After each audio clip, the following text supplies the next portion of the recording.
Senhor, nós te agradecemos, porque Tu és a fonte da libertação e a fonte da cura. Obrigado, Senhor, pelo privilégio de podermos viver agora esses 30 minutos de oração por cura e libertação. Obrigado, Senhor, porque muito o Senhor vai fazer no coração, na mente, na alma, na vida, na família, no interior deste filho, desta filha que reza comigo nesse momento.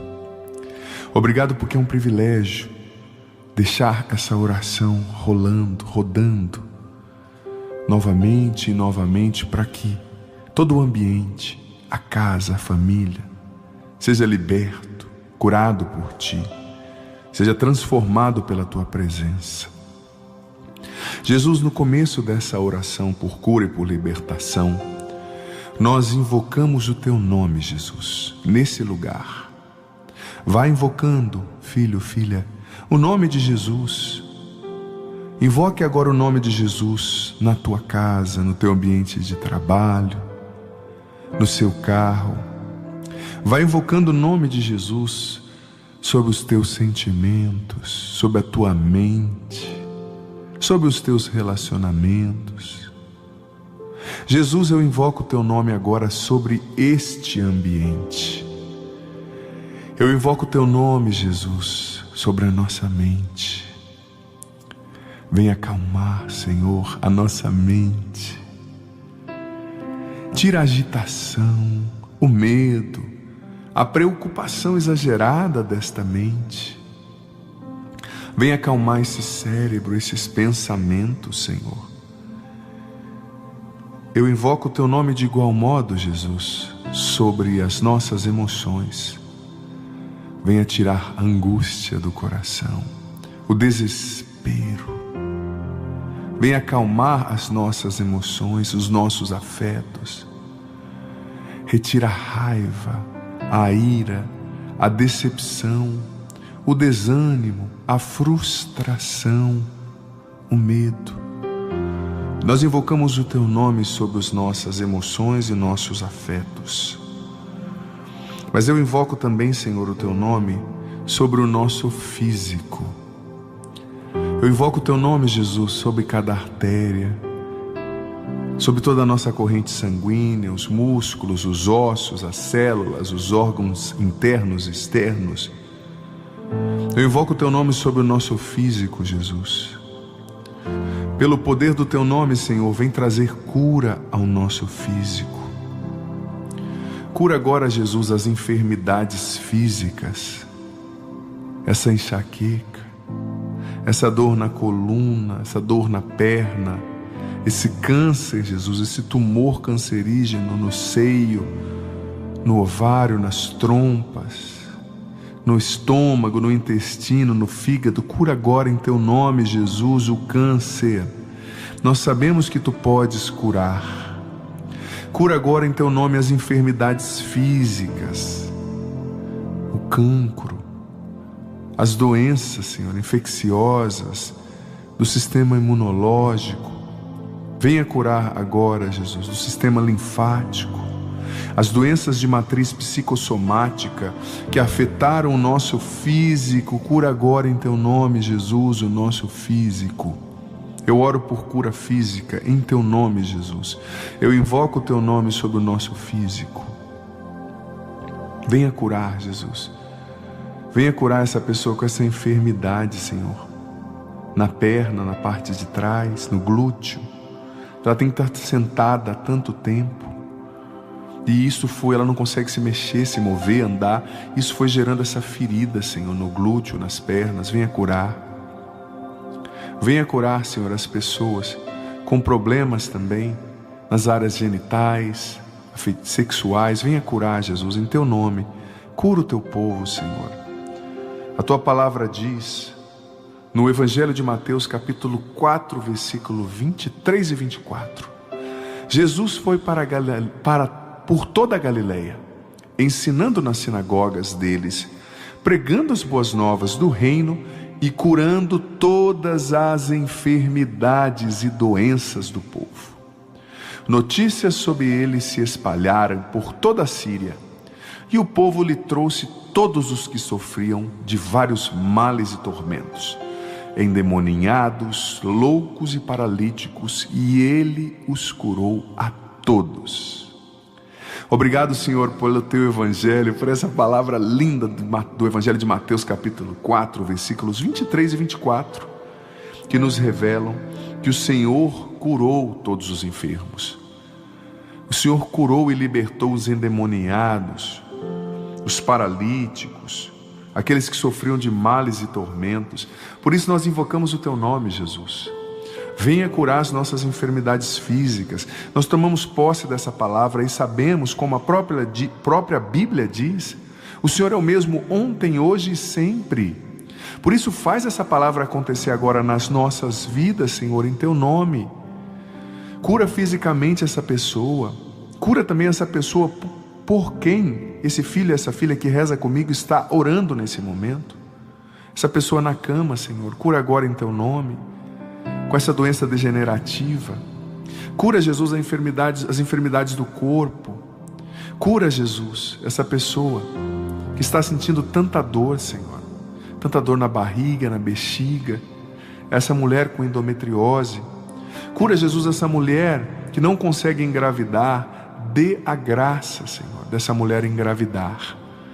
Cura em teu nome, Jesus, o nosso físico, mas cura também, Senhor, as enfermidades da alma, a depressão, a ansiedade, os transtornos associados à ansiedade. Cura agora, Jesus, em teu nome. Cura nossa mente, Senhor. Quantas pessoas com a mente acelerada, que não dormem direito, venha curar. Cura a mente profundamente em teu nome, Jesus. Tira essa agitação da mente desse filho, dessa filha, essa preocupação exagerada com o futuro, esse medo da morte, esse medo do escuro, esse medo do diabo, esse medo de estar pecando, esse escrúpulo excessivo. Cura, liberta agora, Jesus, em teu nome. Retira da mente dessa pessoa essas ideias de morte, de suicídio, essas ideias de autodestruição, essa autoimagem tão negativa. Venha curar em teu nome, Jesus. Cura a mente. E como eu rezava anteriormente, cura a alma, Senhor, as enfermidades espirituais. O pecado, Senhor, nos apodrece por dentro, nos adoece. Cura, Jesus, em teu nome, as enfermidades espirituais geradas pelos vícios, geradas pelo pecado. Essa pessoa que adulterou por tanto tempo e ficou com essa ferida espiritual, essa má tendência na sua sexualidade. Cura essa pessoa da enfermidade espiritual gerada pelo consumo da pornografia, gerada pelo consumo da impureza. Cura essa pessoa dessa enfermidade espiritual, Senhor, gerada pelo contato com o ocultismo. Ela foi consagrada ao mal ainda criança. Liberta agora em teu nome, Jesus. Cura da enfermidade espiritual gerada pelos 7 pecados capitais, o orgulho que tomou conta da alma dessa pessoa, que a cegou. Cura agora em teu nome, Jesus. Faz a tua obra. Cura profundamente a alma dessa pessoa, o espírito. Pessoas contaminadas espiritualmente por falsas doutrinas. Liberta agora em teu nome essa pessoa que foi no ocultismo, que foi invocar o mal concretamente. Liberta agora em teu nome essa pessoa, Senhor, que se envolveu com agouros, com sortilégios, com feitiçaria. Liberta em teu nome, Jesus. Somente tu és o Senhor. Liberta, cura fisicamente, espiritualmente, emocionalmente. Eu invoco o teu nome agora, Jesus, sobre os relacionamentos desse filho e dessa filha. Venha curar os relacionamentos dessa pessoa, Senhor. Venha curar os seus relacionamentos com os pais, com os irmãos, o relacionamento com a esposa, com o esposo, com os filhos. Venha curar o relacionamento com os colegas de trabalho. Senhor, os nossos relacionamentos são uma bênção, mas muitas vezes é precisamente neles que nós somos feridos, que nós somos machucados, que nós somos incompreendidos, injustiçados. Venha curar, Senhor, os nossos relacionamentos. Venha libertar os nossos relacionamentos. Quantas pessoas, Senhor, vivendo relacionamentos destrutivos, apegados. Essa pessoa é escrava afetiva e sexualmente da outra, não consegue se libertar. É um relacionamento só carnal, não tem nada de bom. Eles não se amam, eles não se respeitam, eles só se usam e depois se descartam. Não tem amor, não tem compromisso, não tem unção sua sobre essa união. O Senhor não quer que essas pessoas estejam juntas, porque elas não estão cumprindo um propósito teu. Venha libertar essa pessoa desse apego, dessa cegueira, esse relacionamento errado, pecaminoso. Liberta. Cura os nossos relacionamentos, Deus. Então, em nome de Jesus, cura os nossos relacionamentos feridos pelo pecado. Quantas vezes nós fomos machucados no nosso relacionamento, nos nossos relacionamentos, em virtude do ódio, da inveja, das más palavras, da calúnia dos outros. Vem nos curar, Jesus, em teu nome. Pessoas que nos prejudicaram, que foram más para a gente. Cura-nos em teu nome. E eu rezo também, Senhor, invocando o teu nome sobre os nossos relacionamentos, eu peço a tua proteção para os nossos relacionamentos e para nós nos relacionamentos, porque nós não sabemos, Senhor, o que está profundamente no coração das pessoas. Nós não sabemos o que as pessoas trazem no coração. Nós não sabemos como de fato as pessoas funcionam por dentro. Nós não sabemos. Às vezes nós achamos que as pessoas querem o nosso bem, mas elas estão no fundo buscando o nosso mal. Elas estão no fundo tramando mal contra nós. Estão sendo utilitaristas, nos usando para propósitos escusos. Protege-nos nos nossos relacionamentos, Senhor Jesus, em teu nome. Protege-nos das pessoas maldosas, Senhor. Protege-nos das pessoas que não querem o nosso bem. Protege-nos, Senhor, das pessoas invejosas, que se aproximam com maus interesses, que querem o que nós temos, o que nós somos, que têm inveja, que querem nos prejudicar. Protege-nos nos nossos relacionamentos, em teu nome, Jesus Cristo. E, Senhor, eu te peço com ousadia, retira da nossa vida as pessoas que não contribuem para o nosso bem, que não são enviadas tuas para nós, mas que talvez são até enviadas do inimigo. Retira da nossa vida as pessoas que não estão ali para nos abençoar, as pessoas que não querem o nosso bem. Em teu nome, eu invoco o teu nome sobre todos os nossos relacionamentos. Cura as feridas dos relacionamentos do passado e abençoa profundamente os relacionamentos do presente. E providencia bons relacionamentos no nosso futuro. Tu és o Senhor, Jesus, dos nossos relacionamentos.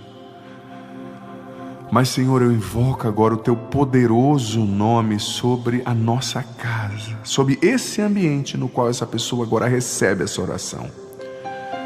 Eu invoco o teu nome sobre essa casa, sobre este quarto, sobre essa empresa, sobre esse ambiente, esse cômodo, esse banheiro, não sei, esse carro, onde essa pessoa está ouvindo, recebendo essa oração.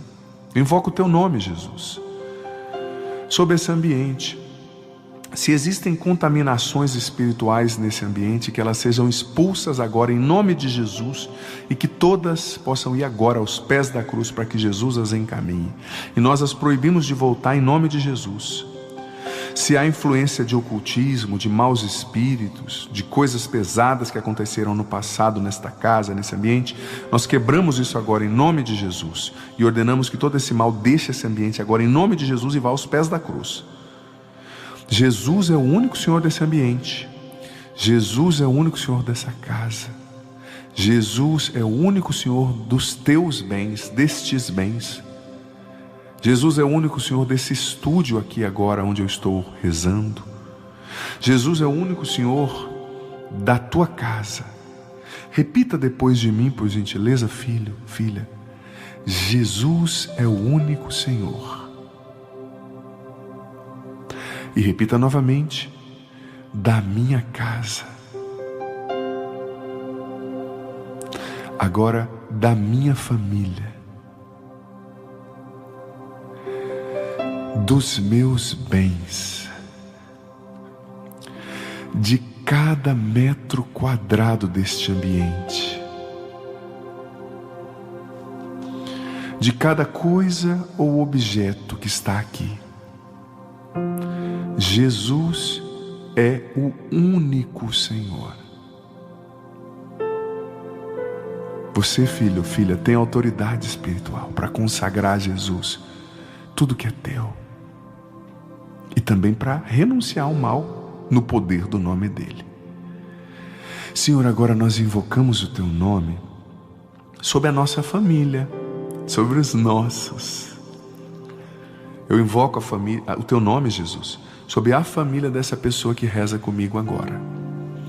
Eu invoco o teu nome, Jesus, sobre o pai, a mãe, os filhos, sobre esse casamento, sobre o esposo, a esposa. Eu invoco o teu nome, Jesus, sobre os animais dessa família, sobre cada membro dessa família.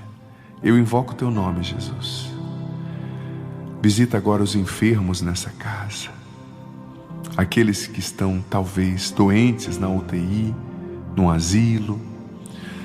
Eu invoco o teu nome, Jesus, sobre aqueles que estão no vício nessa família. Liberta agora em teu nome, Jesus. Liberta em teu nome essa pessoa no vício, numa falsa doutrina. Tu és o Senhor da nossa família. Tu és o único Senhor de cada membro da nossa casa. Com a autoridade espiritual que o Senhor nos deu, nós consagramos cada membro da nossa família a Ti. Nós consagramos cada membro da nossa casa a Ti. A nossa família é Tua, Jesus. Liberta a nossa família de todo mal. Cura a nossa família em Teu nome. Liberta, Jesus, em Teu nome essa família dessa pessoa que reza comigo. Cura em Teu nome essa família, dessa pessoa, desse filho e dessa filha que reza comigo. Venha libertar da cegueira espiritual, da surdez espiritual, Senhor. Quantos membros dessa família não Te ouvem? Quantos membros dessa família não Te veem, Senhor? Liberta da cegueira espiritual, da surdez espiritual e faz a conversão acontecer nessa casa, nesta família, Deus. Eu invoco, Senhor, agora os Teus santos anjos nessa casa, nesse ambiente, nessa família. Eu invoco a intercessão dos santos, o Teu nome, Jesus, sobre esse ambiente. A intercessão da Virgem Maria. Eu invoco o Teu nome sobre esse ambiente.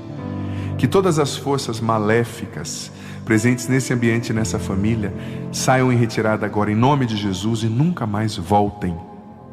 Liberta essa família agora em Teu nome, Jesus. Eu invoco o Teu nome também sobre a árvore genealógica dessa família, os antepassados. Nessa oração de cura e libertação, nesses 30 minutos ininterruptos de cura e libertação, eu peço, Jesus, em Teu nome, liberta essa família das maldições hereditárias. Maldições envolvendo vícios, doenças, ódio, violência, ressentimento, adultério, roubos, corrupção, mentiras, desvios sexuais, impurezas, problemas financeiros, apegos, desunião, ciúme, inveja, destruição familiar. Quebra essas maldições agora em Teu nome, Jesus. Que toda força negativa que vem dos antepassados sobre essa família seja cancelada e quebrada agora em nome de Jesus. Liberta, Senhor, essa família do jugo hereditário dos vícios. O avô foi bêbado, o pai é bêbado, o filho é bêbado. Talvez o tataravô foi adúltero, e isso vai se seguindo na família. Famílias com traços de violência, assassinato, de desvios sexuais, de impureza. Famílias que têm julgos de problemas financeiros, ninguém prospera. Famílias com desunião, com ciúme, com inveja. Liberta agora, Jesus, essa família em Teu nome de toda maldição hereditária, que caia por terra em nome de Jesus. Que caia por terra a maldição das palavras de maldição lançadas pelos antepassados sobre essa família. Nós as quebramos agora em nome de Jesus. Os espíritos malignos que invocaram sobre essa família, vindo da árvore genealógica dos antepassados, nós os expulsamos agora em nome de Jesus e ordenamos que todos eles agora batam em retirada para os pés da cruz de Jesus, para que Jesus os encaminhe, e os proibimos de voltar em nome de Jesus. Essa família é de Deus, essa descendência é de Jesus. Eu consagro essa árvore genealógica, essa família e essa descendência a Jesus Cristo. O mal não tem poder mais nessa casa. Venha libertar essa família, Senhor, que traz esse jugo hereditário de ocultismo. Os antepassados invocaram, Senhor, espíritos malignos e consagraram a família a essas entidades. Nós as expulsamos e as repreendemos agora em nome de Jesus e ordenamos que agora em nome de Jesus elas todas batam em retirada para os pés da cruz de Jesus, para que Jesus os encaminhe, e proibimos esse mal de voltar em nome de Jesus. Essa família é de Cristo. Vem, Espírito Santo, batizar e encher essa família agora. Venha batizar e encher essa árvore genealógica. Venha preencher, Espírito Santo, os espaços vazios deixados pelo mal que saiu nessa família, nessa mente, nos espíritos e almas dessas pessoas. Venha agora, Espírito Santo. Venha libertar da cegueira espiritual que as faz crer em doutrinas contrárias à salvação, à verdade que está escrita em Deuteronômio capítulo 18, versículo 9. Não invocarás os mortos, não invocarás espíritos, não buscarás feitiçaria, porque isso é uma maldição diante do Senhor. Está escrito na Bíblia, Deuteronômio capítulo 18, versículos do 9 seguintes. Venha libertar, Senhor, o teu povo contaminado, que crê em doutrinas contrárias à salvação.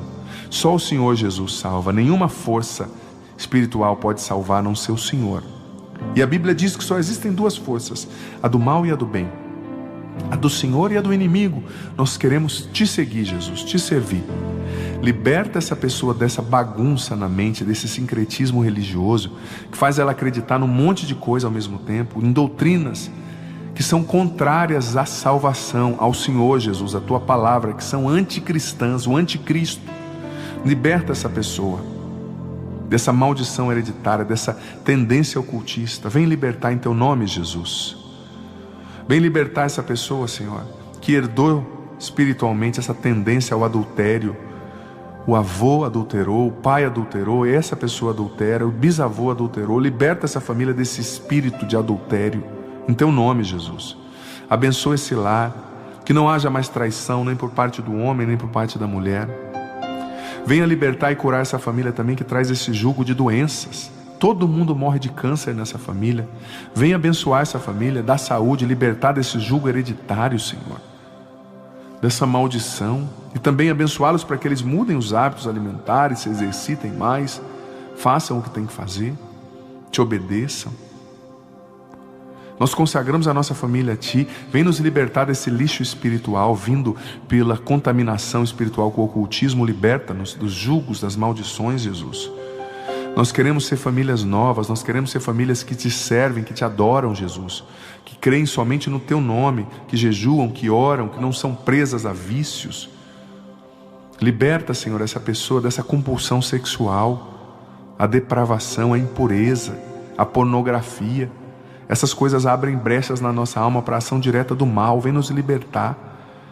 Essa pessoa, Senhor, com tanta ideologia na cabeça, que foi incorporando o errado como certo e o certo como errado, vem libertar, Senhor. Essa pessoa foi assumindo o errado como certo e foi assumindo o certo como errado. Vem libertar essa pessoa, Senhor. Vem libertar dessa maldição, desse jugo. Essa pessoa, Senhor, que está cega, que foi tendo a sua mentalidade deformada pelas séries, pelas novelas, não consegue enxergar a verdade do seu evangelho. Venha libertar em teu nome, Jesus. Venha curar. Venha curar essa pessoa, Senhor, que traz esse jugo hereditário de suicídio. Quantas pessoas na família dessa pessoa se suicidaram, antepassados, se enforcaram em casa? Nós repreendemos em nome de Jesus esse espírito de suicídio e ordenamos que deixe agora essa pessoa e essa família em nome de Jesus, e que vá agora aos pés da cruz para que Jesus o encaminhe, e o proibimos de voltar em nome de Jesus Cristo. Essa pessoa, Senhor, com essa depressão, todo mundo na família dela tem depressão, os antepassados, liberta desse jugo hereditário da depressão, da melancolia. Essa pessoa com uma tendência temperamental, do temperamento melancólico à depressão. Essa pessoa, Senhor, se sentindo tão triste, liberta dessa tristeza, liberta desse sentimento de culpa que tem gerado tristeza. Liberta dessa mágoa que tem gerado tristeza, desse ressentimento. Essa pessoa não consegue perdoar o ex-marido, não consegue perdoar a ex-esposa, não consegue perdoar o filho que se suicidou em casa, não consegue perdoar o médico que errou na cirurgia, no diagnóstico que acabou causando a morte do marido, da mãe, do pai, do esposo, da esposa. Sem perdão não há libertação, Senhor. Sem perdão não há cura. Venha libertar essa pessoa da mágoa, Senhor, que não a deixa ir para frente. Venha libertar essa pessoa da ferida, Senhor, que não permite que ela perdoe.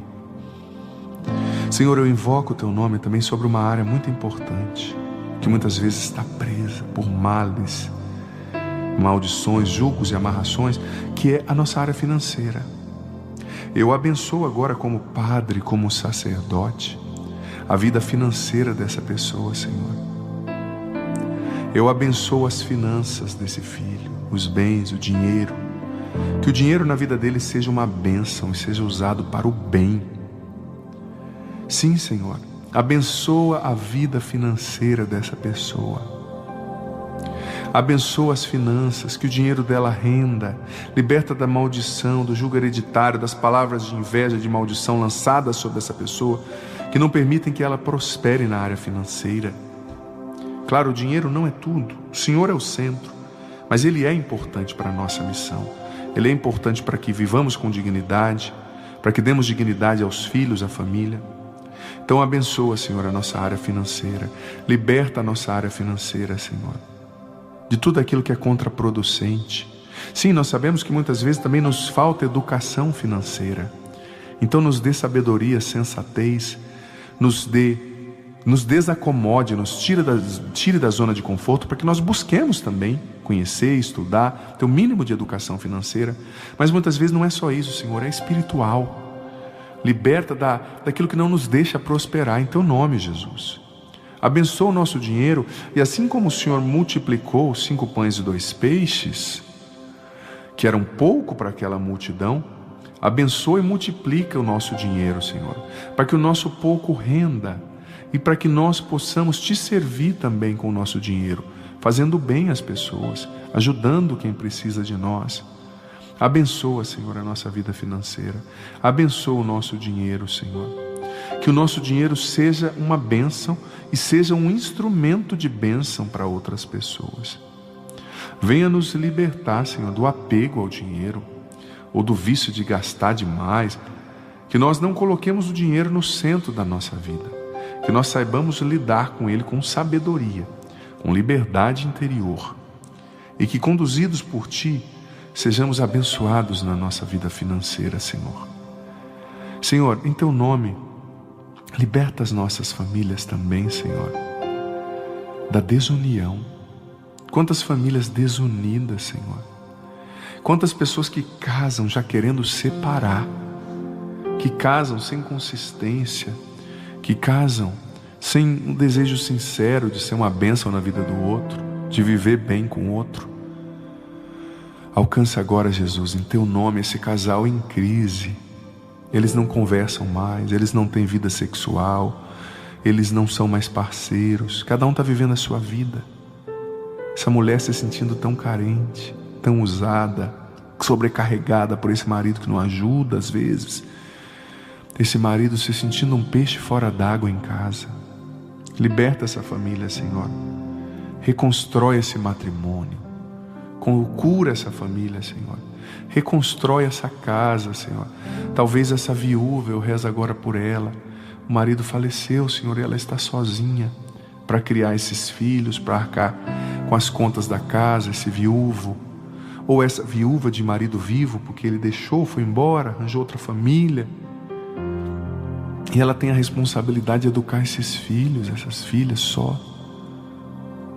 Abençoa essa família, liberta as nossas famílias das brigas, do ódio, da divisão, de tudo que nos desune, Senhor. Liberta as nossas famílias de tudo que nos desune. Nós queremos, Senhor, nós queremos viver em paz com a nossa família. Nós queremos viver bem em família. A família é o dom mais precioso que o Senhor nos deu. Nos ensina a amar a nossa família. Nos ensina a aceitar a nossa família como ela é e a não desistir dos nossos familiares. Visita agora, Senhor, essa esposa cansada, sobrecarregada, se sentindo culpada. Ela tem que fazer tanta coisa em casa, ela não consegue mais nem se arrumar, nem passar um batom, nem cuidar do cabelo.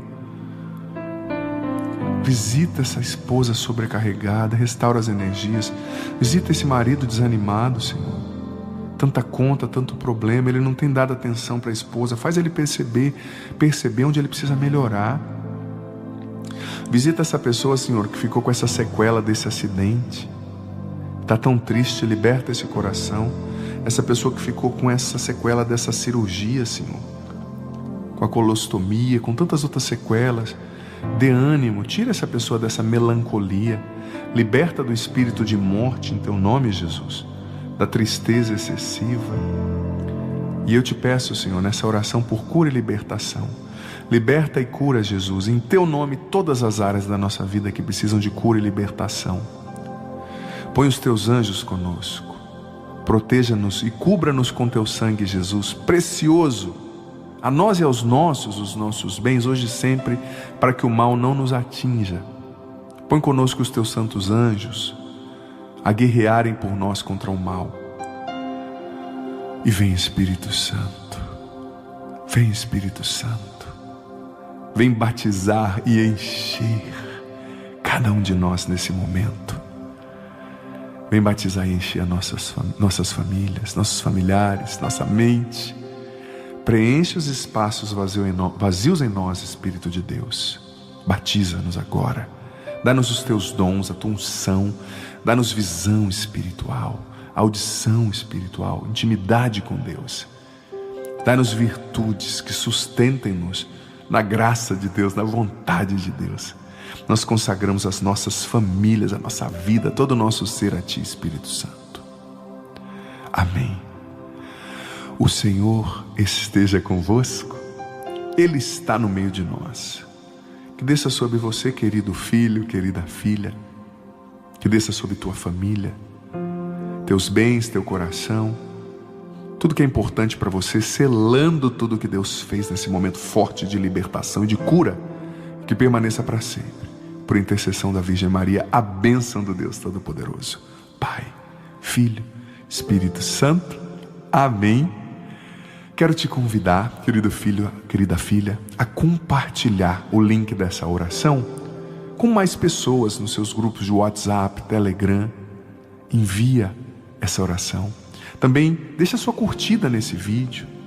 Deixa aqui nos comentários os seus pedidos de oração. O Padre vai rezar por você. E também não deixe de se inscrever no canal. Inscreva-se agora aqui no canal do Padre Adriano Zandoná e também ative o sininho das notificações para você ser informado, informada todas as vezes que entrar um conteúdo novo por aqui. Que Deus ilumine você.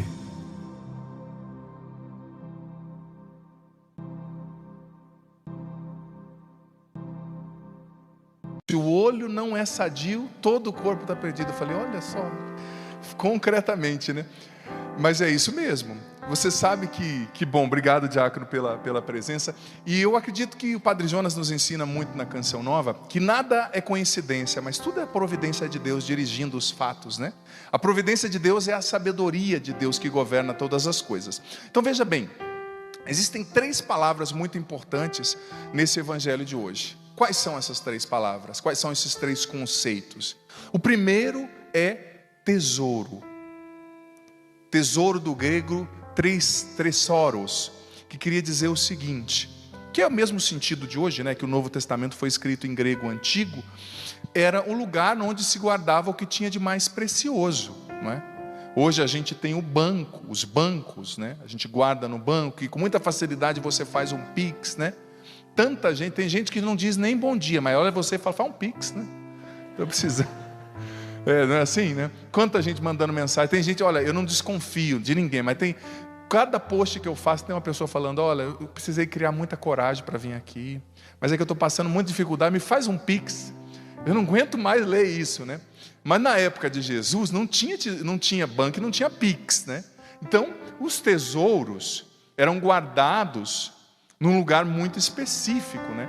Desculpa, o tesouro não é o lugar onde se guarda, eu confundi. O tesouro é o que é guardado dentro do lugar precioso, né? O que é guardado dentro do banco hoje, que é o nosso dinheiro.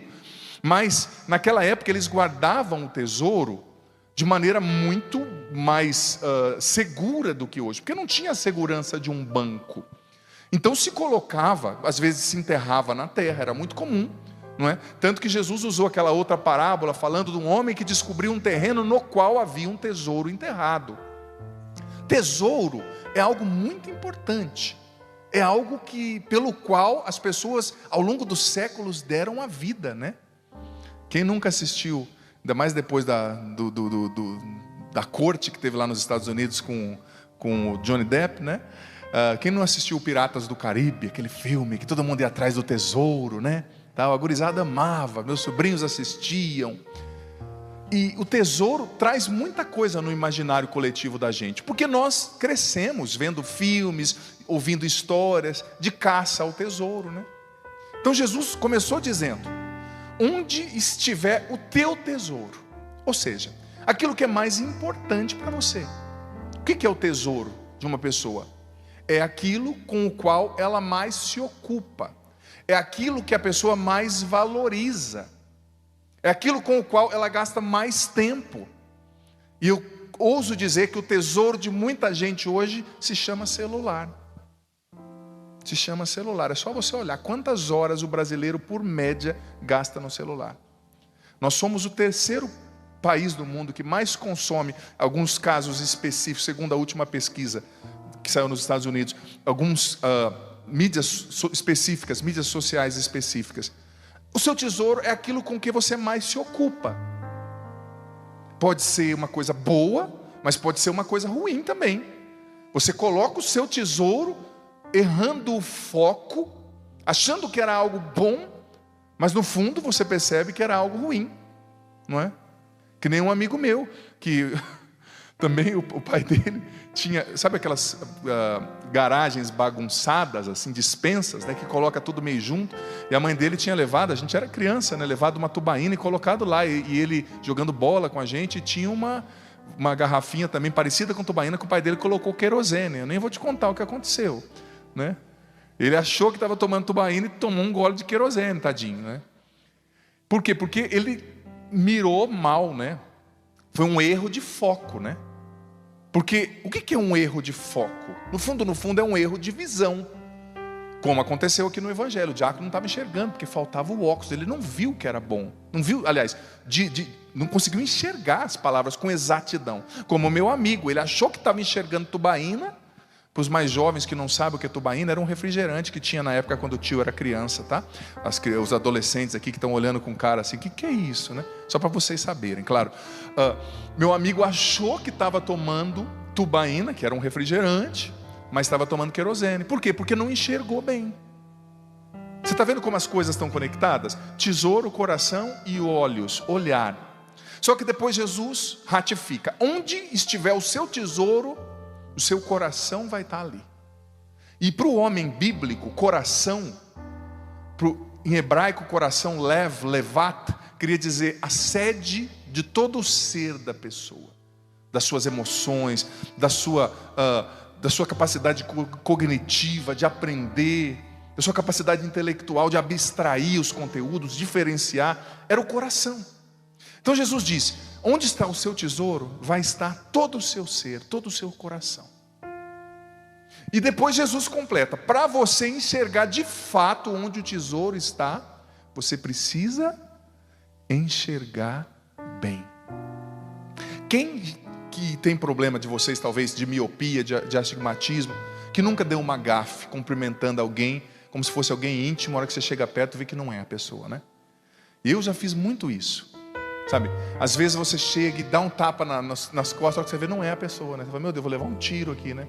Desculpa, meu amigo, eu confundi. Se você não enxerga bem, você vai fazer mais escolhas. No trânsito, quantas pessoas que não enxergam, ou parece que não estão enxergando, e fazem tanta burrada no trânsito. Então Jesus está colocando para nós 3 passos muito importantes.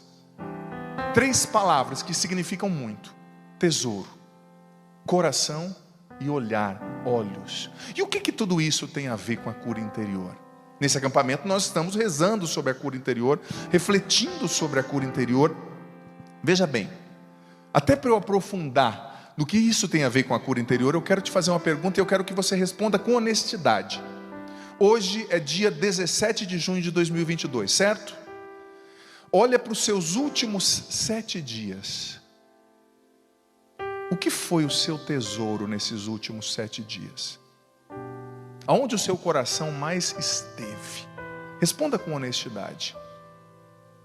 Aonde as suas energias foram empregadas nesses últimos 7 dias? Eu preciso dizer uma coisa para você. Isso é um princípio bíblico. Todas as vezes que o nosso coração se descentra de Deus, ou seja, ele tira Deus do centro, as feridas emocionais, psíquicas e espirituais começam a acontecer. E a cura interior, a cura emocional, a cura psicológica, a cura espiritual, ela só pode acontecer quando nós voltamos a nossa vida para o eixo original no qual ela foi feita para estar. Quando nós colocamos Deus no centro. É como um carro. Hoje em dia muitos carros são movidos por gasolina. Vou usar de novo a tal da tubaína. Se você colocar tubaína no motor, está bem mais barato que gasolina, óbvio.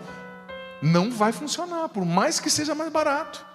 Por quê? Porque o motor não foi feito para gasolina, ele foi para tubaína, desculpa. Ele foi feito para gasolina. Então existe uma lógica. Para você ser feliz, para você viver curado, as coisas precisam estar no lugar. Você já viu alguém andando 24 horas de ponta cabeça?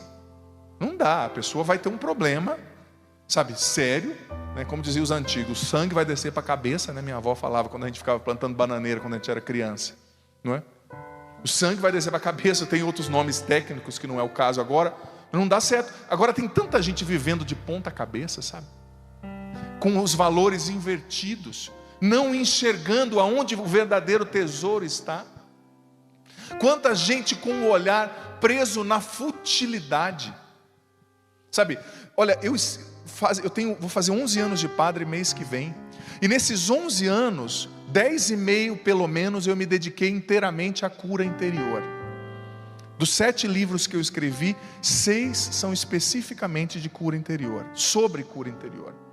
E eu digo para você, o que mais eu tenho visto são pessoas boas machucando pessoas boas. São pessoas que amam machucando as pessoas que por elas são amadas. E por que muitas vezes a gente machuca as pessoas que a gente ama? Por que muitas vezes a nossa casa, que era para ser um oásis de paz, como dizia um amigo meu, o descanso do guerreiro, se torna um ambiente pesado, um ambiente de cobrança, um ambiente no qual as pessoas não conversam mais? Por que isso acontece? Porque muitas vezes nós estamos com um problema na visão. Nós não estamos enxergando o que a gente precisa enxergar. Nós não estamos vendo onde estão os verdadeiros tesouros. E veja bem, nós estamos ensinando os nossos filhos a fazerem o mesmo. A fazerem o mesmo. Porque veja bem, como eu dizia, quantas pessoas com um olhar deficitário, defeituoso, preso em tanta futilidade. Gente, quando a gente vai ficando mais maduro, né, os adolescentes, jovens não chegaram nessa fase, aquele ditado que os antigos sempre falaram, a vida é passageira, a vida é breve, que a Bíblia diz, Salmo 134 ou 36, se eu não me engano, a vida a um sopro se assemelha. Quanto mais a gente vai ficando maduro em idade, mais a gente vai vendo a verdade disso. Como a vida é curta demais para a gente desperdiçar com falsos tesouros. Como a vida é curta demais para a gente desperdiçar, machucando pessoas que nós deveríamos amar. Mas isso acontece porque na maioria das vezes, eu tenho visto isso, Os filhos machucados reproduzem o comportamento dos pais e machucam os próprios filhos. E isso é um espiral, sabe? Esses dias eu atendia um rapaz, eu conversava com um rapaz, que ele me dizia que a mãe da noiva dele, que depois já não era mais noiva, eles já tinham separado, engravidou muito nova, teve a menina, e depois que a menina nasceu, ela não conseguia muito ali administrar a situação, porque foi muito nova, teve que ser mãe, aliás, muito nova, e começou a viver uma vida de adolescente com a filha ali. E às vezes essa mãe trazia homens para dormirem com ela em casa, e a criancinha ali no meio, saía e deixava a menina com os homens, que ela nem conhecia direito. E esse rapaz que foi noivo dessa filha, que cresceu machucada, porque cresceu entendendo que ela não era importante para a mãe, cresceu entendendo que a vida moral, sexual não tinha parâmetro, não tinha limite nenhum, cresceu entendendo que ela deveria se submeter a ser um objeto, para ter migalhinhas de afeto, como ela viu a mãe dela fazer, que nunca foi feliz num relacionamento. E aqui eu não estou julgando, existem fatores, né, que talvez eu desconheça, mas esse meu amigo, esse rapaz, não é nem meu amigo que eu atendi, dizia: padre, eu terminei com ela por causa do mesmo problema, porque ela foi tão machucada com a mãe, e ela odiava tanto a mãe, ele me disse que ela odiava, palavra pesada, né, mas foi o que ele me disse, e que ela hoje age igual a mãe. Ela já tinha uma filha também, teve uma filha muito nova, e ele terminou com ela porque descobriu traições e coisas mais, né? Mesmo comportamento da mãe, mesmo. Quantos filhos de pais adúlteros estão adulterando? Quantos filhos de pais controladores estão sendo controladores e machucando? Ou muitas vezes, num outro extremo, estão sendo frouxos demais. Não, porque o meu pai foi muito duro comigo, então agora para o meu filho tudo ele pode, pai, tudo. O que é também um excesso, um desequilíbrio muito danoso para a educação, para a formação daquele jovem, daquele ser humano, daquele futuro adulto, né? Mas muitas vezes a gente reproduz os padrões de ferida, os padrões até de maldições presentes na família. Agora eu digo para você, alguém tem que ter a coragem de levantar e quebrar esse ciclo. Alguém tem que ter a coragem de levantar e ser o instrumento de Deus para que a maldição seja quebrada, para que a ferida seja curada. Sabe quem é essa pessoa que tem que fazer isso? Você. Deus te trouxe aqui para você ser uma brecha de luz, para entrar a luz de Deus na sua família, libertar a sua casa, libertar toda a sua descendência e também trazer a bênção do céu para aqueles que vão vir. Porque veja bem, gente, quantas vezes pelo erro de foco, pelo erro de visão, a gente continua fazendo as mesmas coisas erradas que aqueles que nos precederam fizeram. E a gente precisa aprender a perguntar para a gente mesmo e ao Espírito Santo: eu estou olhando na direção certa? Eu estou olhando na direção certa? Será que eu estou enxergando o que eu preciso enxergar? Veja bem, São Francisco de Sales dizia que as maiores tentações entram pelos olhos e que ninguém deseja aquilo que não vê. Presta atenção, eu sou confessor, eu ouço confissões toda semana quase, todo padre é claro. E quantas vezes eu escuto pessoas falando: padre, eu cometi aquele pecado, por exemplo, um adultério, porque eu comecei a olhar demais, né? Você sabe que a grama do vizinho é sempre mais verde, né? Olhar demais minha vizinha, padre, minha secretária, e olhar demais aquilo, e olhar demais aquilo outro. Muitas vezes os grandes pecados começam pelo nosso olhar. Nosso olhar. E São Francisco disse: ninguém deseja o que não vê. Por isso que Santo Afonso dizia, Maria de Ligório, que nós precisamos aprender a educar a atividade do nosso olhar. Eu não tenho que olhar para tudo, né? Eu não tenho que ver tudo, eu não tenho que assistir tudo. Todo mundo está assistindo aquilo lá. Você tem que se perguntar: isso vai fazer bem para a minha alma? Isso vai me levar para o tesouro da minha vida, que é Deus? Isso vai me dar os valores concernentes àquilo que Jesus ensina? Jesus assistiria esse documentário, essa série que todo mundo está assistindo? Porque muitas vezes a gente está comendo lixo. A gente está comendo lixo espiritual sobre a nossa alma e está deixando os nossos filhos comerem lixo sem perceber, porque estamos indo no fluxo. A gente precisa cuidar dos nossos olhos e educar. Santo Afonso falava da mortificação dos olhos. Aprender a olhar para a direção certa. Aprender a mortificar. Engraçado, eu lembro na minha adolescência, tive uma namoradinha, tadinha, que ela era estrábica. Eu achava tão bonito ela ser estrábica, o olho assim, né? E tinha um amigo muito brincalhão que falava assim: olha, eu estou vendo que você não está olhando para o Adriano, hein? Né? Claro, né? Que ela não estava olhando para mim, né? Eu estou vendo que você não está olhando para ele. Ela falava: para, estou sim, né? Tem muita gente, com todo respeito a quem tem o estrabismo, mas eu estou fazendo uma analogia, tem muita gente que desenvolveu o estrabismo espiritual. Parece que está olhando para Jesus, mas no fundo está olhando lá para o mundo. Está olhando para tanta porcaria. Vai na igreja assim, uma piedade, até você conversar 5 minutos com a pessoa. Ele é um ótimo cristão, de boca fechada. Abriu a boca, você já fala: meu Deus do céu, né? Você vê que a alma dele está longe de Deus. A gente tem que treinar o nosso olhar para fixar o nosso olhar em Deus. Porque veja bem, enquanto a gente não fixa o nosso olhar em Jesus, a gente não vai ser curado, nós não vamos ser instrumentos de Deus na nossa família, e nós não vamos permitir que Deus seja Deus, faça o que Ele tem que fazer, nos cure, nos levante, nos liberte, e faça de nós um instrumento de libertação e de salvação na nossa casa. Porque veja bem, a bênção que Deus tem para você não é só para você, ela é para toda a sua descendência, isso é bíblico.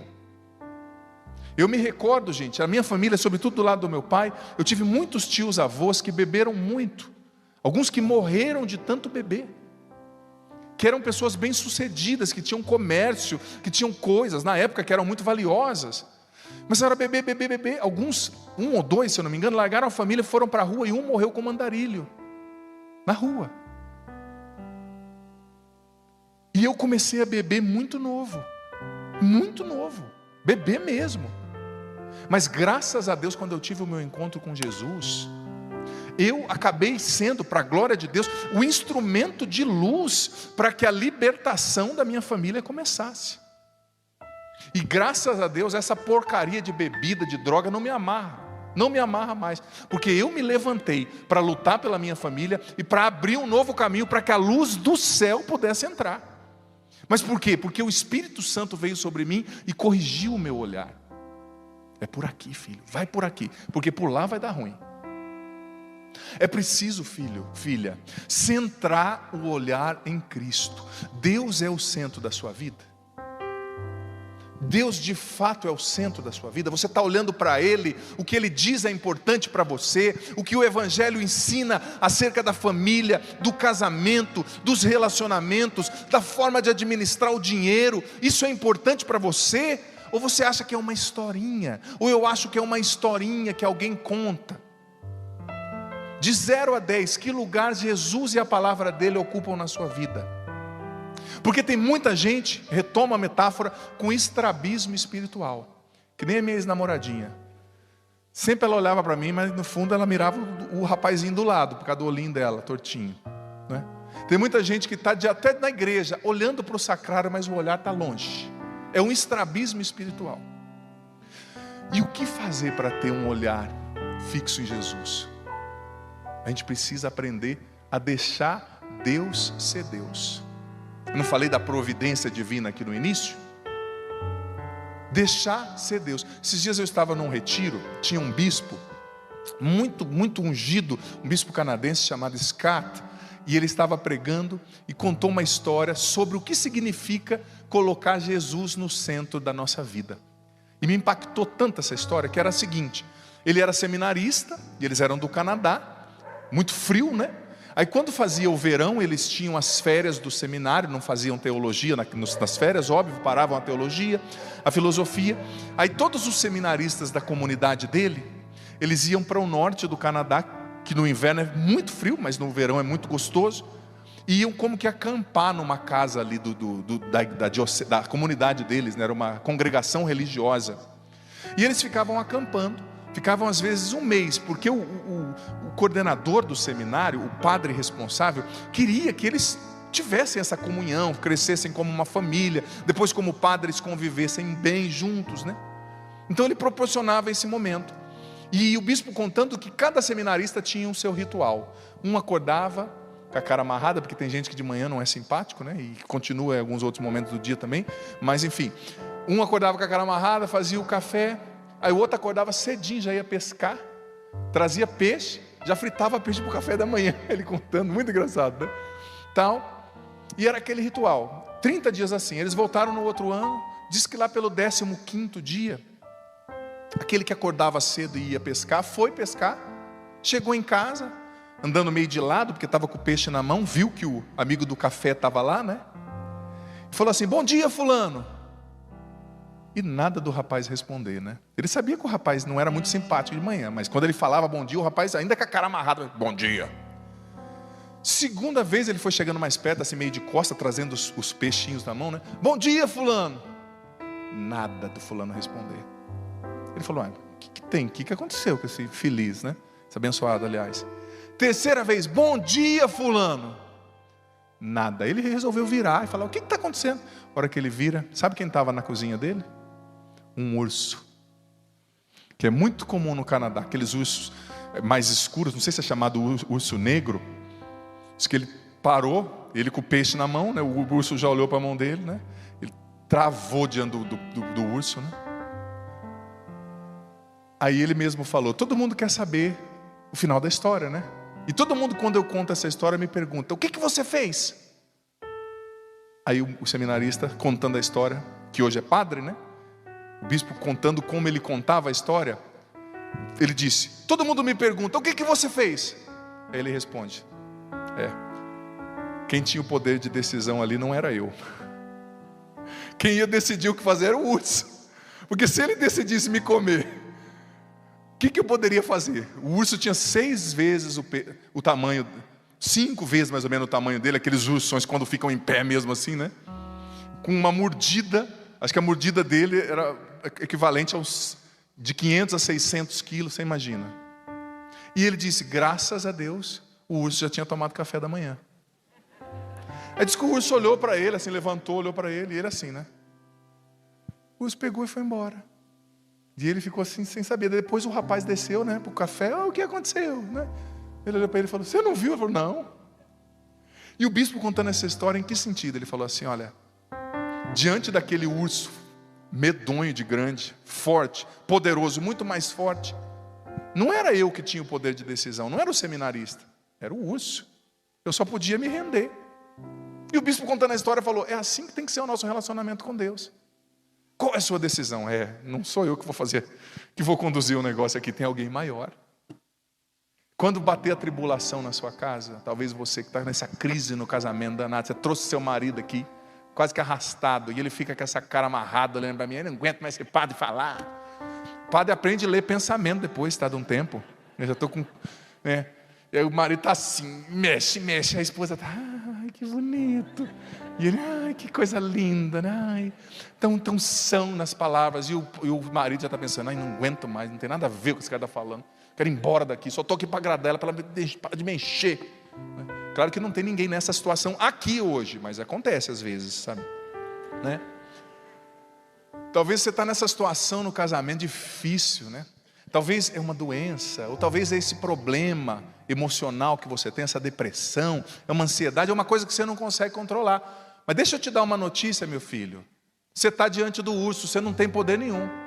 Sabe o que você tem que fazer? Estou aqui, urso. A escolha é sua. Diante, claro, a metáfora que ele usou, Deus não é um urso, Deus é o leão da tribo de Judá, está escrito na Bíblia, né? Mas diante dele, você tem que entender que você está diante de alguém maior que você, que tem a tua vida nas mãos. O urso tinha a vida daquele homem nas mãos. Não é só o que você vai fazer. Tanta gente me diz: padre, eu não sei o que fazer diante desse problema do meu casamento. Padre, eu não sei o que fazer quando eu descobri essa traição do meu marido, da minha esposa, diante da notícia do câncer. A pergunta está errada. Você não tem que falar: eu não sei o que fazer, padre, o que eu devo fazer? Você tem que perguntar para mim o seguinte, para o padre o seguinte: padre, o que eu tenho que deixar Deus fazer nessa situação? Muda muito quando o sujeito se inverte.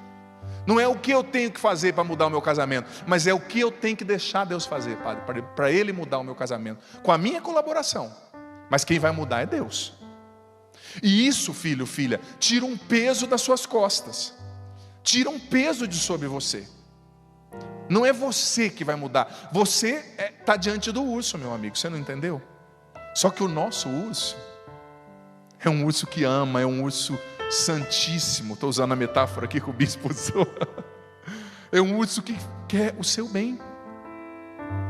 O que você precisa deixar Deus fazer para ser curado? Porque você acha que Deus quer te curar? Você acha? Eu não acho. Eu tenho certeza. Deus te trouxe aqui para te curar, para te abençoar, para te fazer feliz. Deus quer curar você em casa. Mas não é o que eu devo fazer, padre, para curar o meu casamento. Deixa de ser, como dizia o padre Léo, aquele animal grande que ele gostava de mencionar, chamando gentilmente os fiéis, que eu não vou reproduzir, que hoje em dia dá processo, mas na época dele ele podia falar, né? É um animal muito assim, que vive nos pântanos ali do Mato Grosso do Sul, né?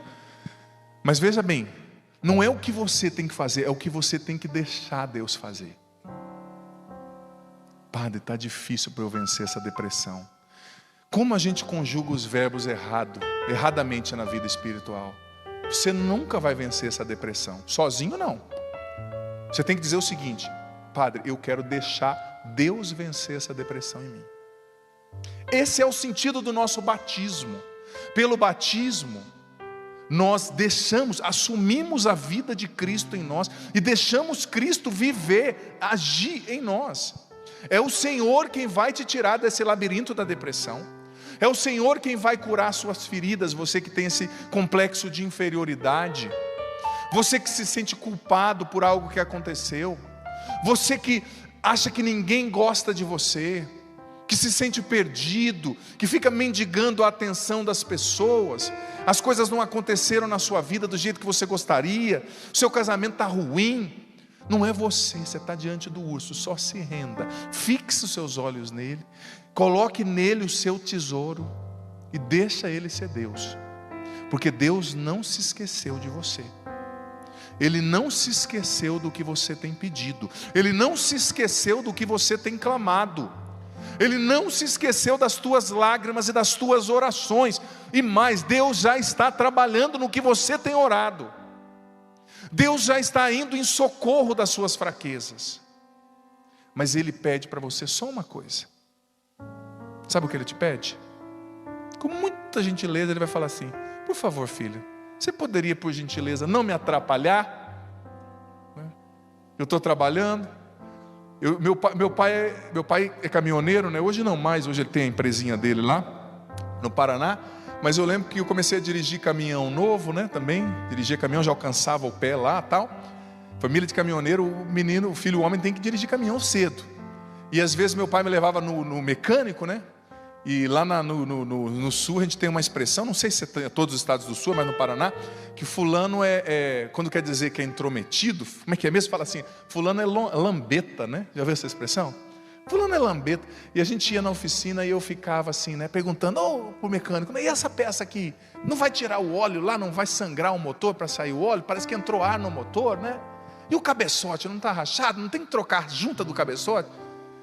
Aí um dia o mecânico, que era bem amigo da família, olhou para o meu pai, olhou para mim e falou assim: Adriano, pode fazer um favor para mim? Eu falei: acho que ele vai pedir para eu comprar uma coca, alguma coisa, né? Falei: posso? Ele falou: você podia me deixar trabalhar? Eu falei: claro, claro. É isso que Deus está falando para muitos de nós hoje. Você podia me deixar trabalhar? Estou devendo, padre. Deixa Deus trabalhar. Ele vai te tirar desse poço que você entrou. Talvez você entrou sozinho, Ele não teve culpa nenhuma. Padre, eu acabei com o meu casamento. Padre, fiz tudo errado. Mas, meu amigo, Ele é maior que você. E Ele está falando: opa, estou batendo, deixa eu entrar, deixa eu trabalhar. Fica quietinho, se possível fica do lado de fora da casa, que a hora que eu terminar eu te chamo aqui para ver o que eu fiz. Porque a gente vai ser igual eu quando criança, adolescente, né? Lambeta, querendo me intrometer no trabalho do mecânico. Eu, no meu caso, que era perito naquilo que estava fazendo. Deus é perito em te fazer feliz e te curar. Deixa Ele trabalhar. Nesse final de semana é só isso que Ele te pede. Deixa eu trabalhar, eu sei o que eu estou fazendo. Amém? Vamos aplaudir o nosso Deus, nosso Senhor, que está no controle de tudo. Vamos ficar em pé também. Eu quero convidar você agora, filho, filha. E veja bem, Isso é pessoal, tá? Não tem como eu rezar por você, né? Às vezes dá vontade da gente terceirizar coisas, mas tem coisas que não dá. Tem como você terceirizar? Ou vai trabalhar para mim segunda, né? Eu fico em casa, ou vai na academia lá, corre por mim. E você fica comendo lá, né? Fast food. Não vai rolar. Tem coisas que não dá para terceirizar. Então, eu quero que você reze agora. Não é o padre que vai rezar por você. Eu quero convidar você a rezar. E sabe qual vai ser a sua oração? A oração daquele seminarista de Ando Urso. Olha, a decisão é tua. Eu só estou aqui para dizer, eu acolho o que você escolher. Trabalha, Deus. Trabalha. Faz a tua obra na minha família, na minha vida, na minha vocação. Eu sei que o Senhor não desistiu de mim. Levanta os teus braços agora, filho, filha. Eu quero convidar você, mas veja bem, não é para você ficar assistindo a minha oração. É para você ser ativo, ativa. É para você rezar de verdade. Eu quero convidar você a dizer agora com as suas palavras, a dizer agora com as suas palavras, a dizer agora com as suas palavras, a dizer agora com as suas palavras. Senhor, nós te agradecemos por essa manhã tão linda, tão abençoada. Senhor, eu te peço, liberta-nos das resistências à tua palavra, até mesmo, Senhor, sobre isso que nós já conversamos, sobre o aborto. Quantas pessoas que têm resistência, que já têm uma opinião formada, que não se permitem sequer pensar sobre isso. Abrando o nosso coração, Senhor, liberta-nos das opiniões fechadas sobre tudo quando se trata a revelação, a tua palavra. Que nós estejamos abertos ao Senhor, a tua palavra, a ação do Espírito Santo, a verdade que o Senhor revela. Vem, Espírito Santo, sobre nós nessa manhã. Vem, Espírito Santo, nos inundar nessa manhã. Abra o nosso entendimento, Espírito Santo. Abra a nossa compreensão. Nós queremos entender o que vai ser pregado aqui hoje. Nós queremos ser curados, libertos. Vem, Espírito Santo, liberta-nos das correntes do medo. Liberta-nos dos medos irracionais que se tornam fobias, que se tornam transtornos. Vem, Espírito Santo, silencia a voz da insegurança, do medo dentro de nós. Cura nossa alma, encha-nos de Ti e liberta-nos das resistências. Vem, Espírito Santo. Em nome do Pai, do Filho, do Espírito Santo. Amém. Amém. Fiquei feliz demais por esse testemunho e por poder falar um pouquinho sobre isso com muito respeito. Mas mais uma vez eu digo, né? Eu sou padre e o padre precisa ser padre, independente do contexto, né? E como eu disse, falando, explicando até melhor, clarificando o conceito, no século XVI, as posturas que eram comuns, né? Alguns representantes da igreja podem até ter aderido, endossado ali, era comum, só que hoje a conta, né, cai sobre aqueles representantes, como se toda a igreja praticasse.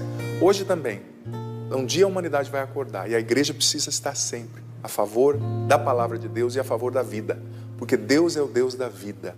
Quando a gente tem generosidade para acolher uma vida, independente do contexto, essa generosidade volta para a gente, porque Deus mesmo impõe a mão e nos abençoa com a graça dele. Filho, filha, Salmo 23, versículo 4. Olha, deixa o padre explicar algo de antemão. Hoje nós vamos rezar pela cura da ferida emocional do medo. E essa é a passagem que o padre vai usar como pressuposto para a nossa reflexão. Mas no finalzinho, o padre vai trazer outras citações, mas que você não precisa abrir nem anotar, porque o padre vai fazer, como que eu posso dizer, amarrar toda essa reflexão, né? Porque hoje nós vamos entender o que a Bíblia nos diz a respeito do medo. E como a gente pode pensar biblicamente, né? Pensar a partir da Bíblia. Então depois o padre vai trazer outras referências justamente para corroborar isso, tá certo? Então vamos lá. Salmo 23, versículo 4. Eu vou ler primeiro a tradução da CNBB e depois vou ler outra tradução que o padre trouxe, que eu gosto bastante. Se eu tiver de andar pelo vale escuro, não temerei mal nenhum, pois comigo estás. O teu bastão e o teu cajado me dão a segurança. Agora eu vou ler a outra tradução.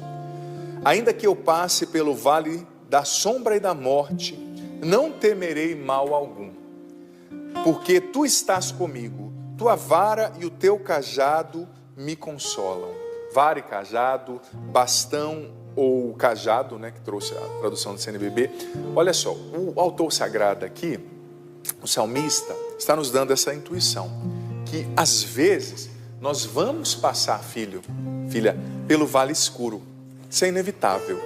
Talvez hoje você esteja enfrentando o vale escuro de um problema, o vale escuro de uma depressão, de um medo excessivo, de um transtorno, de uma ansiedade, da perda de alguém, da perda de um filho. Ontem uma mãe me mandou uma mensagem pelo meu Instagram, no direct, me dizendo: padre, eu perdi, o que o senhor me diz, né? Eu perdi o meu filho cruelmente assassinado faz pouco tempo. Olha que difícil, né?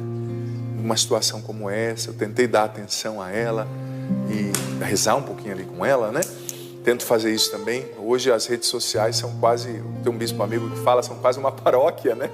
Porque tem pessoas que não vão conseguir vir até o padre, ou não vão conseguir vir ao encontro, mas a gente tenta ajudar à medida do possível, né? A gente passa pelo vale escuro. É o vale escuro de uma falência, é o vale escuro do desemprego, é o vale escuro mundial do Covid-19, no qual todos estamos, não é? E as consequências do coronavírus na economia, na vida da gente, as perdas. Esses dias eu recebi uma mensagem também de uma mulher muito querida, que perdeu o esposo, pouco tempo de casado, um filho pequeno, o esposo era bancário, perdeu porque foi infectado pelo Covid-19, e ela viúva, né? Vira e mexe, tento também dar uma atenção ali. Nós vivemos os vales escuros, né? Mas a Bíblia diz, olha, ainda que eu ande pelo vale da sombra e da morte, não é só escuro não, é o vale da morte, né? Não temerei mal algum, porque tu estás comigo. Tua vara e o teu cajado me consolam. O que quer dizer vara e cajado na Bíblia? Cajado na Bíblia é o sinônimo do pastoreio, né? Ou seja, eu não vou ter medo, ainda no vale da sombra e da morte, porque eu sei que eu sou ovelha do seu rebanho, Senhor. Teu cajado vai me conduzir, como ovelhinha, como o pastor conduz a ovelhinha. E vara é também na Bíblia, sobretudo na literatura deuteronomística, no livro do Deuteronômio, é sinônimo de poder, de prodígios. Com que Moisés fez os seus prodígios? Com a vara. Ele batia no Mar Vermelho com a vara e o mar se abriu. Ele batia no rio lá e o rio ficou cor de sangue, né? Lá no Egito, as 10 pragas do Egito, protagonizadas por Deus através de Moisés. Então eu não vou ter mal algum, não vou temer, aliás, mal nenhum, porque Deus me guarda, Ele me conduz como um pastor com o seu cajado, Ele age prodigiosamente, fazendo milagres, prodígios, me cercando por trás, pela frente, pelo lado, por cima, por baixo, com a sua vara, não é? Olha que lindo. E interessante que eu estava estudando ontem à noite, quase todas eu vi, não digo todas, não vou ter a pretensão de dizer todas, porque a Bíblia é grande, mas o padre fez um estudo vasto sobre quase todas as passagens nas quais Deus diz: não tenhais medo. São muitas. E você sabe qual que é a razão, o argumento que Deus usa para dizer não tenhais medo? Olha, Ele nunca diz, olha, não tenhais medo porque eu vou te curar. Ele nunca diz, não tenhas medo porque eu vou te dar dinheiro. Ele nunca diz, não tenhas medo porque vai nascer um pé de dólar lá na horta da sua casa. Ele nunca diz, não tenhas medo porque você vai prosperar. Ele não usa nenhum desses argumentos, porque eu vou te curar agora. Mas ele sempre diz, não tenhas medo porque eu estou contigo. E isso basta. Olha só, quase todas, nós vamos ver aqui depois as outras passagens, quase todas as vezes que Deus nos pede para não ter medo, é porque Ele está dizendo, eu estou com você. Eu já digo para você que me acompanha agora, para você que reza comigo, para você que vai ver na reprise pelo YouTube, eu não sei o que você está vivendo hoje, mas eu afirmo para você, com toda a segurança, Deus está com você. Com você, agora, nessa situação. Comigo, Padre, mas eu estou tão confuso. Padre, mas eu pequei. Padre, mas eu não mereço. Olha, para de dar desculpa. Para Deus não tem esse mais que, esse não. Ele está te dizendo, eu quero estar com você. Claro, se você está no pecado, vai buscar confissão, vai pedir perdão, vai se emendar, vai mudar de vida. Mas Deus nunca chamou gente pronta. Ele chamou Mateus, que era um pecador público, disse, vem e segue-me. Ele não disse, olha, se converte e depois vem me seguir. Ele disse, vem e segue-me, sendo pecador, que eu vou te purificar no caminho. O importante é a disposição de estar comigo, porque eu quero estar com você. Deus diz, eu estou contigo. Agora eu te pergunto, você tem estado com Deus? Você tem querido caminhar com Deus?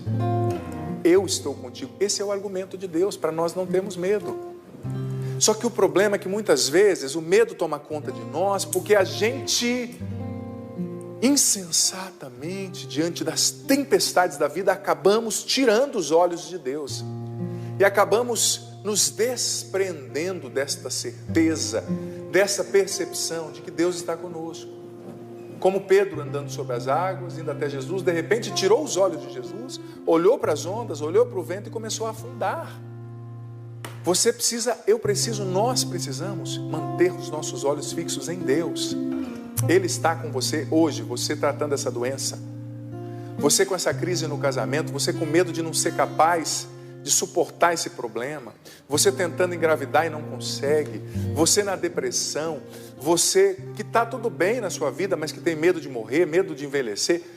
Deus está te dizendo, eu estou contigo, não tenha medo. Gente, certa vez eu ouvi o Frei Rufus, o Padre Rufus, que vinha muito pregar aqui na Canção Nova, né? Ele dizia que o diabo é o Deus do medo. O diabo é o senhor do medo.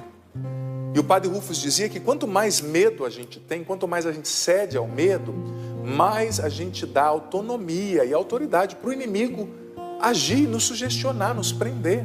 O medo é uma corrente que nos aprisiona. O medo e a fé são como água e óleo.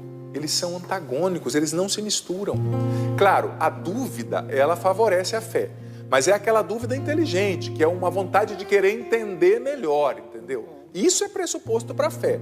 Agora, uma dúvida que é medo, que paralisa, isso não gera fé, não. Isso destrói a fé.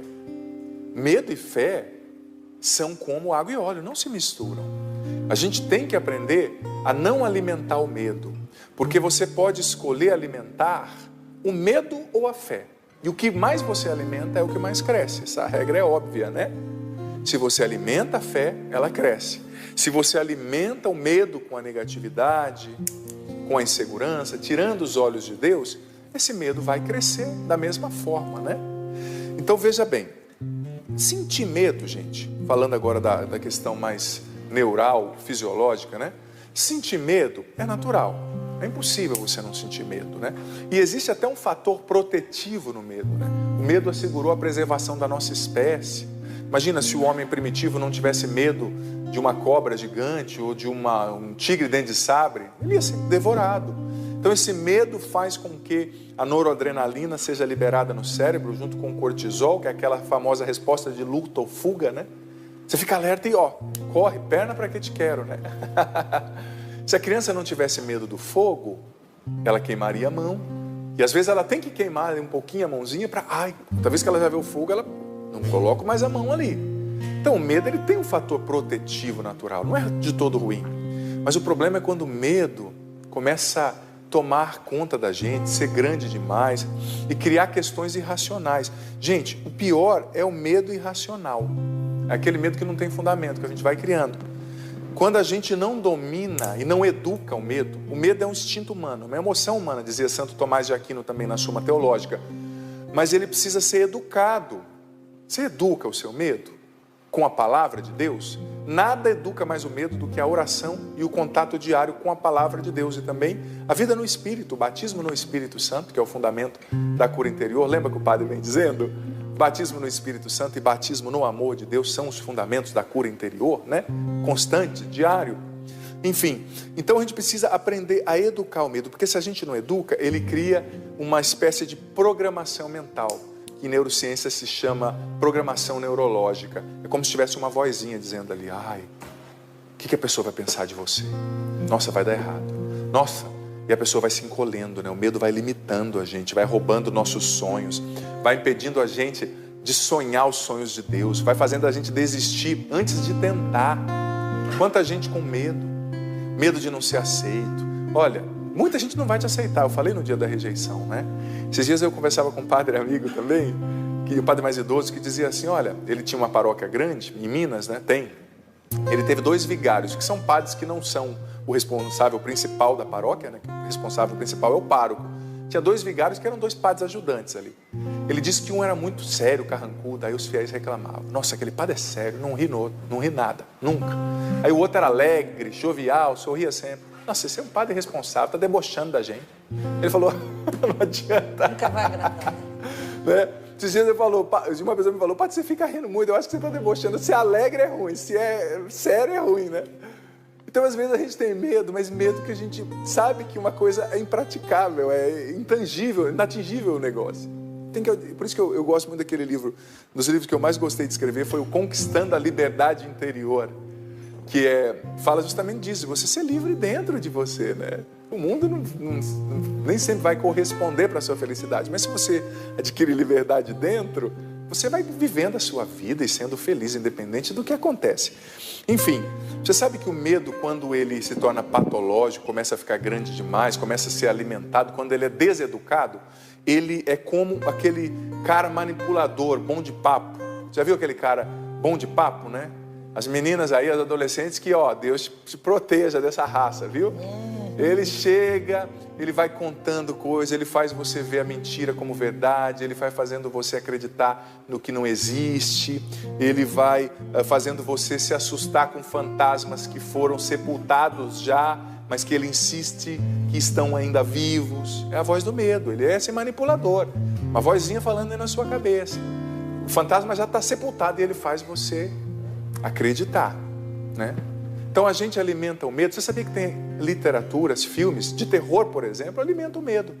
Quando a pessoa termina um filme de terror, ela está inconscientemente acreditando que o poder de Satanás é quase maior que o de Deus, né? Porque é tanta maldade ali, é o mal agindo, ou quase igual.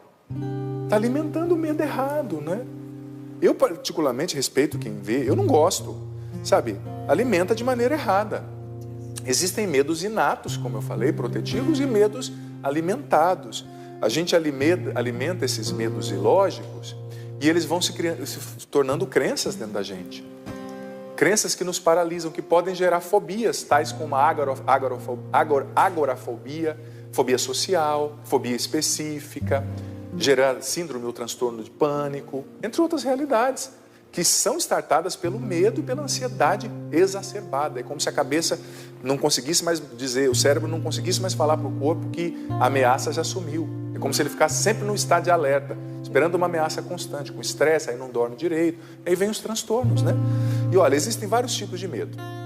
Tem gente que tem medo do passado, tem gente que tem medo do presente, tem gente que tem medo do futuro, tem gente que tem medo de pessoas dentro de casa, fora de casa, tem gente que tem medo da solidão e tem gente que tem medo da multidão, tem gente que tem medo de morrer, tem gente que tem medo de viver, tem gente que tem medo de quem está vivo, né?